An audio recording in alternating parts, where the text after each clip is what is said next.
నమస్కారం friends, welcome to our channel. ఈరోజు మనం మాట్లాడుకోబోయే సినిమా థియేటర్లో సందడి చేస్తున్న Prithviraj Sukumaran latest movie I nobody.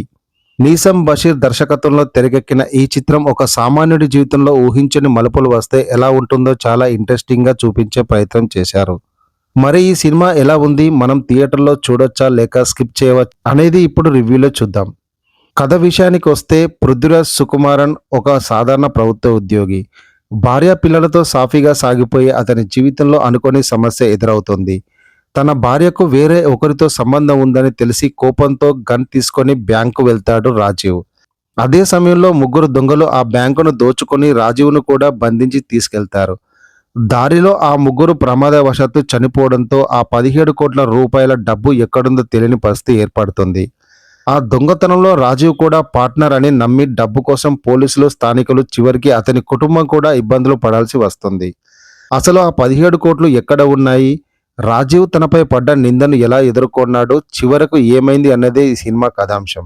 ఇక సినిమా విశ్లేషణకు వస్తే వారణాసి తర్వాత పృథ్వీరాజ్ నుంచి వస్తున్న ఈ సినిమాపై చాలా అంచనాలు ఉన్నాయి. సామాన్య వ్యక్తిని సమాజం, వ్యవస్థ ఎలా చూస్తాయి, డబ్బు కోసం మనుషులు ఎంతలా దిగజారుతారు అనే పాయింట్తో కథను మొదలుపెట్టారు. ఫస్ట్ హాఫ్ చాలా ఆసక్తికరంగా సాగుతుంది. ఇంటర్వెల్ బ్యాంగ్ అయితే అదిరిపోతుంది. సినిమాలో చైల్డ్ ఆర్టిస్ట్ ఐరా నటన హైలైట్. సీరియస్ సీన్స్లో కూడా ఆమె తన నటనతో మనల్ని కడుపుబ్బా నవ్విస్తుంది. పృథ్వీరాజ్ తన పర్ఫార్మెన్స్తో పాత్రకు న్యాయం చేశారు. పార్వతి తిరువోతు కూడా చాలా బాగా నటించింది. అయితే సెకండ్ హాఫ్ విషయానికి వస్తే కథలో కొంత సాగదీత కనిపిస్తుంది. ముఖ్యంగా కథను ఒక్కసారిగా సోషల్ మీడియా, వైరల్ రాజకీయాల వైపు తీసుకెళ్లడం అంతగా కనెక్ట్ అవ్వలేదు. రియాలిటీ కాస్త దూరంగా అనిపిస్తుంది.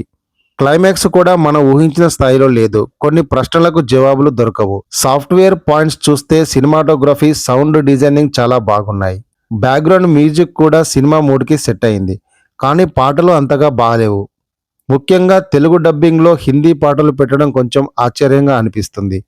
ఓవరాల్గా చెప్పాలంటే ఐ నోబడీ అనేది ఒక డిఫరెంట్ కాన్సెప్ట్ డ్రామా.